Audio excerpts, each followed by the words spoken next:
Naam, ujambo mpenzi mtazamaji na karibu kwa runinga ya Mwanzo, ambapo leo ni siku ya kuadhimisha siku kuu ya ukimwi duniani, na tuna taarifa hiyo kuhusiana na sherehe ambayo ilifanyika maeneo ya Mwanza kuhusiana na sherehe ya kusherehekea siku ya ukimwi duniani, na vile vile tuko na taarifa kuhusiana na kukasirishwa kwa kiongozi wa upinzani nchini Kenya Bwana Raila Odinga kuhusiana na ubomoaji wa nyumba maeneo ya Kakamega na serikali, na vile vile tutakuleta taarifa ya michezo inayohusisha vijana chipukizi ambayo inaendelea nchini Kenya, tukimaanisha Sakafa chini ya umri wa miaka 18. Mimi nafahamika kama Kevin Sewe, na taarifa hizi zinakujia moja kwa moja katika mtandao wetu wa kijamii Facebook na vile vile YouTube. Tuanze moja kwa moja na nikuwa kiongozi wa upinzani nchini Kenya Raila Odinga amelaani ubomoaji wa nyumba huko Kakamega ili kupisha mpango wa nyumba ama ujenzi wa nyumba za bei nafuu. Raila ambaye alizuru eneo hilo siku ya Ijumaa akiwa ameandamana na baadhi ya viongozi kutoka eneo hilo, amesema ubomoaji huo ni kinyume cha sheria, na ni kwa sababu hiyo serikali ya kitaifa imekuwa ikifanya shughuli hiyo kinyume na ama imekuwa ikiendesha shughuli hiyo ya haramu. Pia Odinga vile vile Odinga aliongeza shughuli ya ukusanyaji ama usajili wa wanachama wapya wa chama cha ODM, na vile vile amedai kwamba matatizo ambayo Rais William Ruto anakumbana nayo kwa sasa ni kutokana na ghadhabu ambayo Ruto alipata baada ya kuiba kura ya Raila Odinga.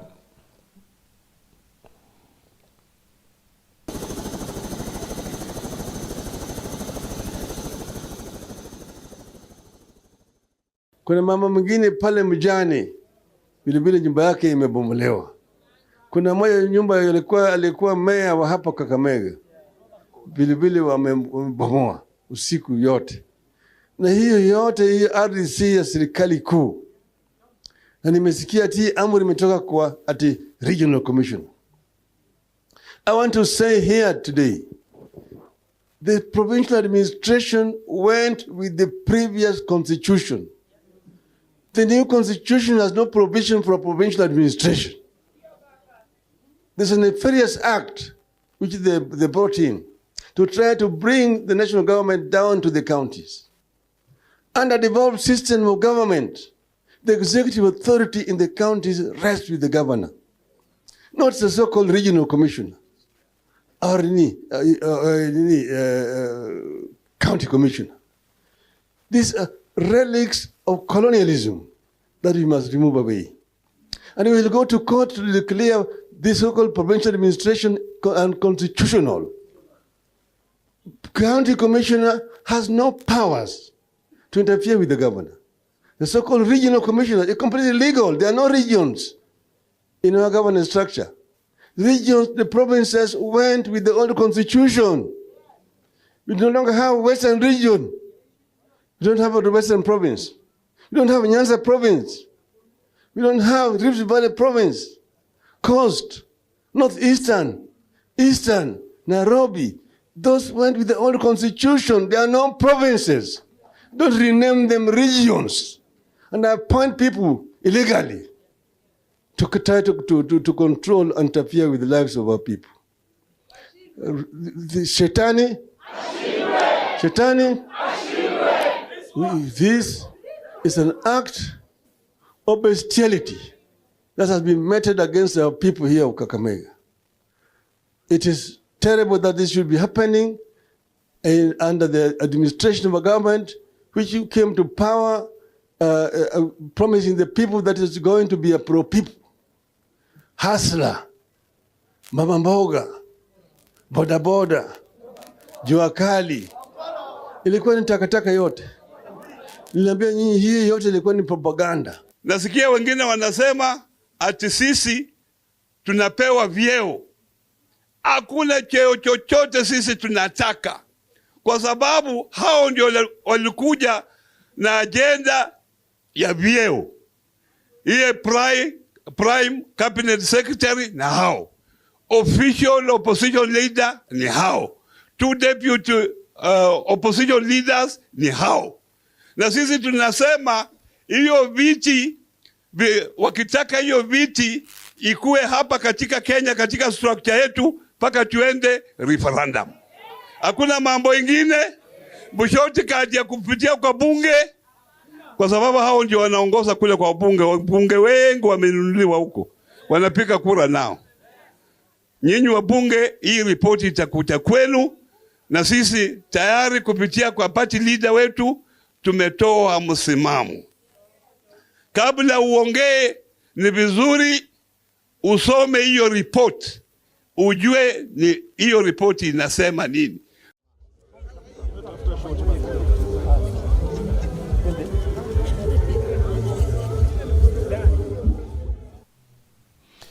Na mtazamaji, tukisonga mbele ni kwamba mkutano wa COP28 umeingia siku ya pili hii leo, ambapo viongozi wa mbalimbali kutoka mataifa na vile ama viongozi wa nchi, hao ni marais pamoja na pengine mawaziri wakuu, hii leo wamekuwa na fursa ya kutoa maoni yao katika mkutano huo wa COP28 maeneo ya Dubai, ambapo Rais William Ruto pamoja na mwenzake Rais Samia Suluhu wa Tanzania vile wamekuwa na misimamo mikali kuhusiana na mkutano huo wa kukabiliana na hali ya hewa pamoja na mabadiliko ya tabia nchi.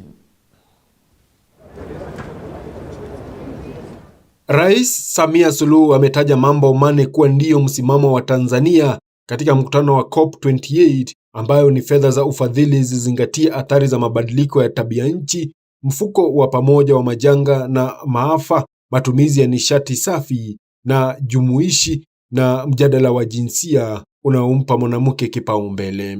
On our part, the United Republic of Tanzania, despite of our minimum emission contribution, we are doing our part. At this COP28, we seek to mobilize support for increased use of clean and affordable cooking fuels and technologies across Africa, especially for women. Our call is for all of us to play our part. Excellencies, honoring our commitments and advancing the pace of climate action is the solution to this scourge. As we seek to unite, act, and deliver here in Dubai, we must deliver on climate finance. Thanks for effecting the loss and damage fund. So let us now make the fund be accessible for developing countries, predictable, and of course, transparency should be the way of operation. Naye Rais William Ruto wa Kenya ametoa wito kwa kuanzishwa kwa mkataba mpya wa ufadhili wa kimataifa ambao unahakikisha hakuna nchi itakayolazimishwa kuchagua kati ya matarajio yake ya maendeleo na hatua muhimu ya mabadiliko ya hali ya hewa. Katika matamshi yake kwenye mkutano wa COP28 unaoendelea huko Dubai, Ruto alisema tishio ambalo ni mabadiliko ya hali ya anga linaangamiza nchi bila kujali ukubwa au utajiri wao. This crisis must never be seen as a distant threat. It is here now, indiscriminately devastating nations regardless of their size or wealth, thereby reshaping our world in a profound, unprecedented and highly complicated ways. Mkutano wa COP28 wa nchi wanachama wa mkataba wa Umoja wa Mataifa wa mabadiliko ya tabia nchi ulianza jana Alhamisi Novemba tarehe 30 mwaka huu na utafikia kilele Disemba tarehe 12 mwaka huu.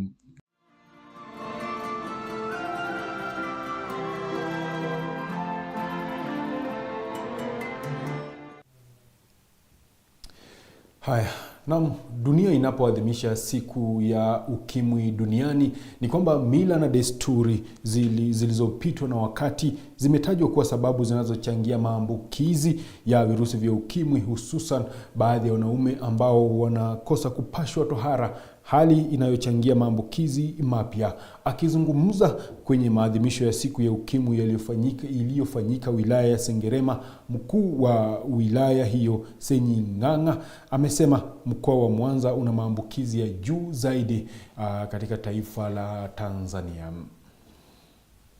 Kutokana na utafiti uliofanyika na Tanzania HIV Indicators Survey kwa mwaka 2016-17, Kiwango cha maambukizi ya ukimwi kitaifa kwa sasa ni 4.7, na kiwango cha maambukizi katika mkoa wetu wa Mwanza ni 7.2.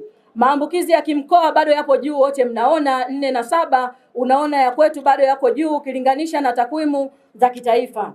Hii ni kwa sababu bado kuna mambo yanayochangia kasi ya maambukizi katika mkoa wetu kama vile mila na desturi zilizopitwa na wakati, pamoja na tabia hatarishi zilizopo katika mkoa wetu wa Mwanza, ambao sisi sote kwa pamoja tunatakiwa tuwashirikiane kuhakikisha tunapambana kuhakikisha tunatokomeza kabisa maambukizi ya ukimwi katika mkoa wetu. Serikali kwa kushirikiana na mashirika yasiyo kiserikali yameendelea na kampeni ya tohara kinga kwa wanaume 4929 na ugawaji wa kondom za kiume kwenye maeneo ya umma na yenye mikusanyiko, ambayo jumla ya kondom 1,768,000 za kiume zilisambazwa na za kike zipatazo 980 kwa ajili ya kuzuia maambukizi mapya ya VVU. Malengo hasa ni kuhakikisha wale waliopo tunaendelea kuyafubaza, lakini tunapunguza maambukizi mapya au tunaondoa kabisa.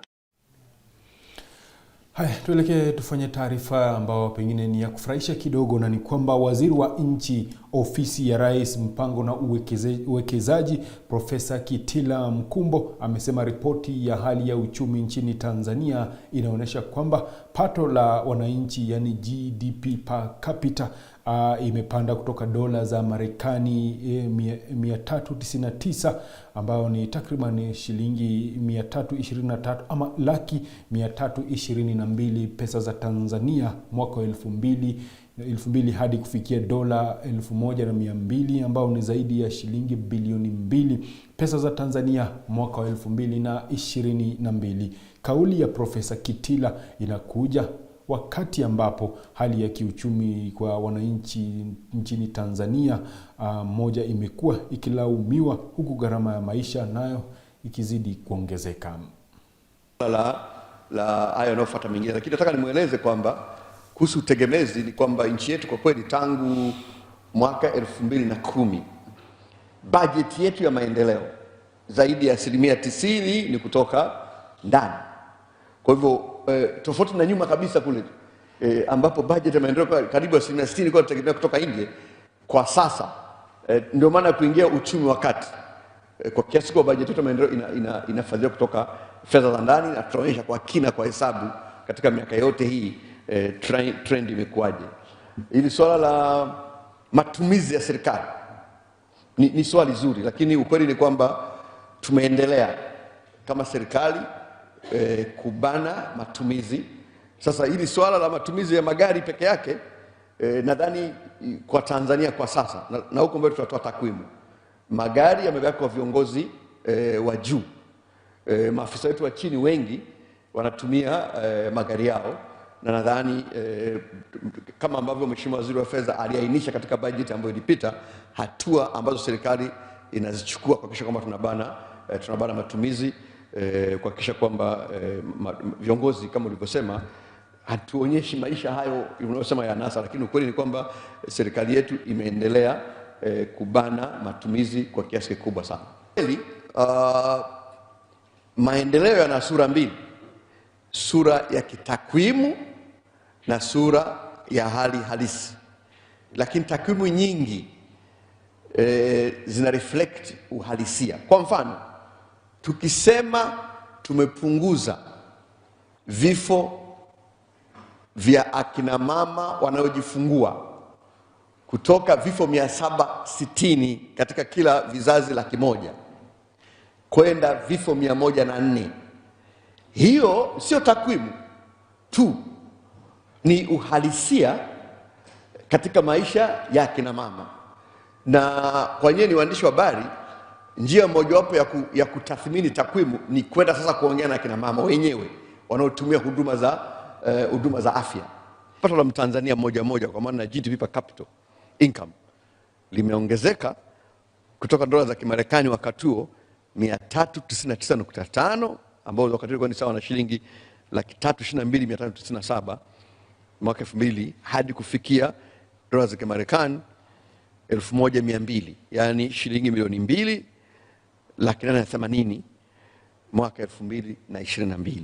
Tanzania imefikia 124% ya kujitosheleza kwa chakula, na lengo letu ilikuwa tufikie 140%. Kwa hivyo Tanzania kwa maana ya kujitosheleza kwa chakula kwa kweli tunakwenda vizuri, na ndio maana katika miaka hivi karibuni usikii tena wilaya zikiripoti kuhusu habari ya njaa. Kwa hiyo pia ni fanikio ambalo tumelipata. Haya, tusonge mbele, na ni kwamba mhubiri mwenye dini ya itikadi Bwana Paul Mackenzie siku ya Ijumaa, yani hii leo, alihukumiwa kifungo cha mwaka mmoja jela na mahakama ya Malindi kwa kosa la kuendesha studio ya kurekodi filamu bila leseni halali. Mahakama hiyo pia ilimhukumu Bwana Mackenzie kwa miezi 6 zaidi kwa kumiliki na kuonyesha filamu kwenye runinga ya Times TV bila leseni ya uendeshaji shughuli hiyo. Mackenzie kwa sasa anazuiliwa katika gereza la Shimo la Tewa kwa kosa mengine, ikiwa ni pamoja na kifo cha zaidi ya watu 429 maeneo ya Shakahola.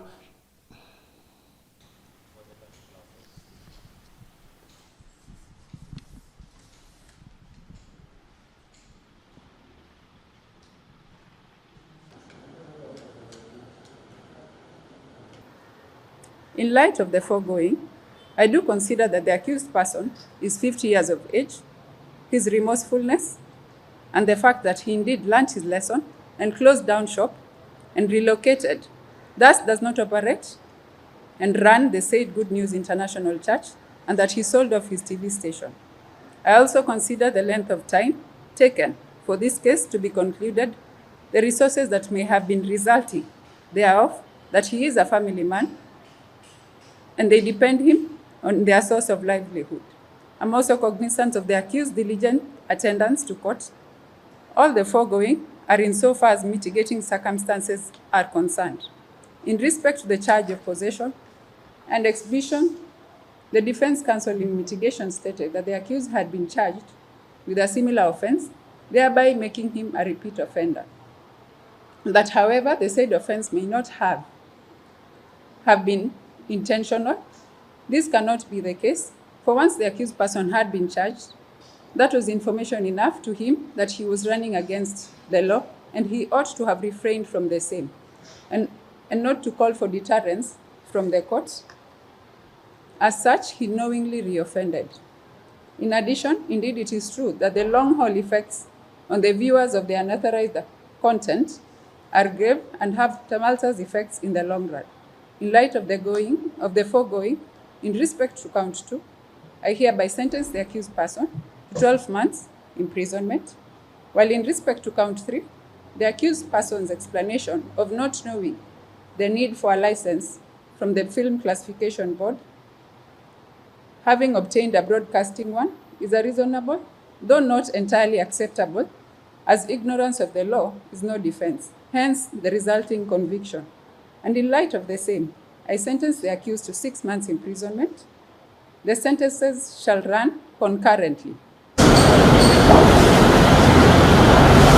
are allegations that are raised where that information was obtained and how.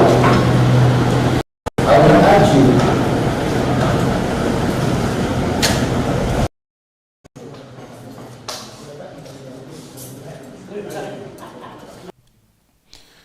Haya, tuingilie taarifa kuhusiana na mapigano ya Hamas maeneo ya Gaza pamoja na wanajeshi wa Israeli, na ni kwamba wiki moja tu baada ya kusitishwa kwa mapigano ili kuwezesha shughuli ya kuachilia mateka huru, mapigano yamerejea tena maeneo ya Gaza, ambapo kati ya Israeli na Hamas, ambapo siku ya leo pekee vifo 9 vimeweza kuripotiwa kutokana na mapigano hayo.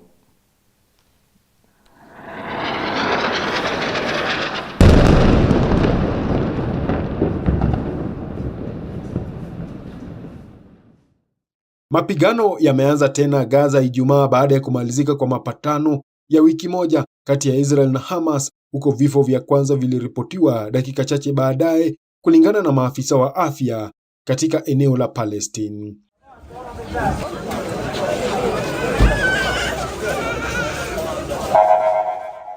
Jeshi la Israel limesema ndege za kivita kwa sasa zinashambulia maeneo ya Hamas katika ukanda wa Gaza, na waandishi wanaripoti mashambulizi ya anga kaskazini na kusini mwa eneo hilo.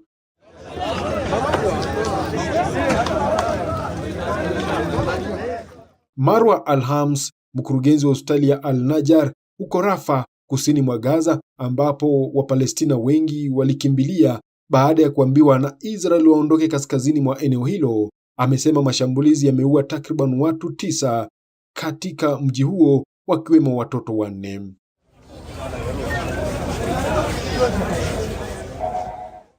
Kwingineko, watoto 2 waliuawa katika mashambulizi ya anga katika mji wa Gaza, alisema Fidel Naim, daktari katika hospitali ya Al-Ahli mjini humo.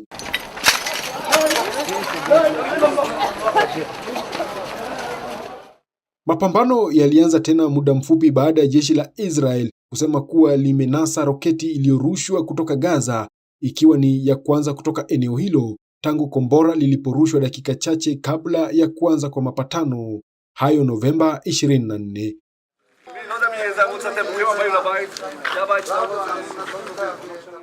Ofisi ya waziri mkuu wa Israeli Benjamin Netanyahu ilisema mapigano yameanza tena baada ya Hamas kukiuka makubaliano ya kusitisha mapigano. Haya, nchini DRC wagombea mbalimbali katika uchaguzi wa mwezi huu, yani tarehe 20 Disemba, wameelekeza kampeni zao katika eneo la mashariki linalokabiliwa na utovu wa usalama kama njia mojawapo ya kusaka uungwaji mkono ya kuwa rais katika taifa hilo la Jamhuri ya Kidemokrasia ya Kongo.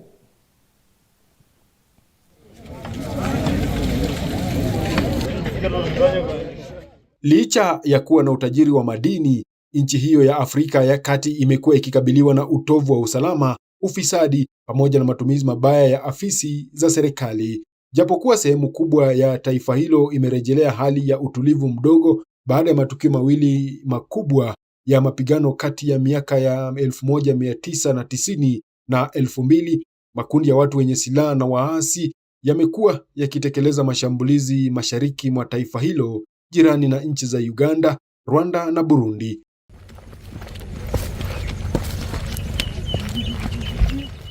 Suala la utovu wa usalama limekuwa likitawala hotuba za wagombea hawa, haswa wanapozuru mashariki mwa nchi hiyo kuuza sera zao. Kwa miaka 30, miji ya Bukavu, Bunia, Butembo, Beni, Goma na Oicha imekuwa ikikabiliwa na machafuko.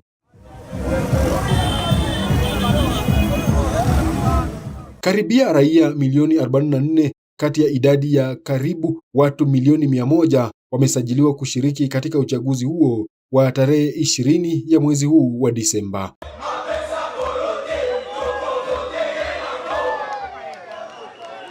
Kando na uchaguzi wa urais, raia wa DRC pia wanawachagua viongozi wapya katika nyadhifa mbalimbali katika wilaya na mitaa.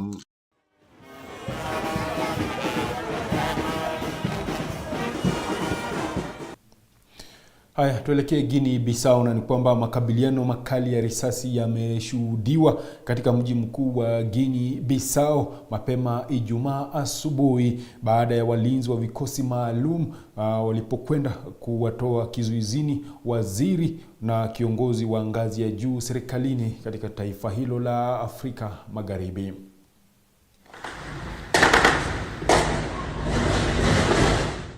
Makabiliano makali ya risasi yameripotiwa katika mji mkuu wa Guinea-Bissau mapema Ijumaa asubuhi baada ya walinzi wa vikosi maalum walipokwenda kuwatoa kizuizini waziri na kiongozi wa ngazi ya juu serikalini. Walinzi hao wa kitaifa waliwachukua maafisa hao kabla ya kurejea kambini kusini mwa mji mkuu.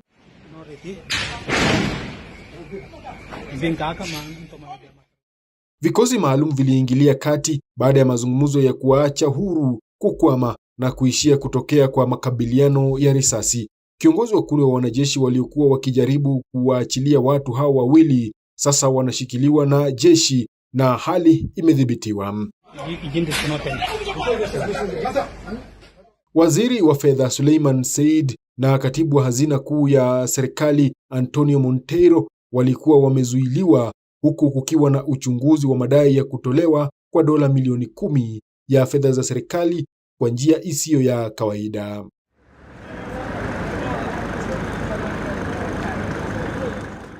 walihojiwa Alhamisi alasiri na uchunguzi kuanzishwa dhidi yao kubaini malipo kwa kampuni 11 yalivyofikiwa. Katika kikao cha bunge siku ya Jumatatu, kiongozi wa chama kikuu cha upinzani nchini humo alidai kuwa wamiliki wa kampuni hizo walikuwa karibu na viongozi wa muungano unaotawala nchini humo. Na michezoni ni kwamba timu ya chipukizi ya Kenya pamoja na wale kutoka Rwanda wamefuzu katika ya nusu fainali ya michuano ya Sakafa ya wachezaji wasiozidi umri wa miaka 18. Kenya ilitandika Somalia bao 4-1 na Rwanda ikaitandika Sudan mabao 3-0. Hapo kesho itakuwa ni zamu ya Tanzania, chipukizi kutoka Tanzania pamoja na wenzao majirani wa Zanzibar ambao watakuwa kichuana kutafuta nafasi ya kuelekea nusu fainali ya michuano ya Sakafa. Kariuki anaipembeleza kwake Omondi, Tyron Kariuki Junior, Louis Ngavi, Adrian Kibe jaribu kuchekesha moja, Kibe anapigwa kiato, anakuja lolo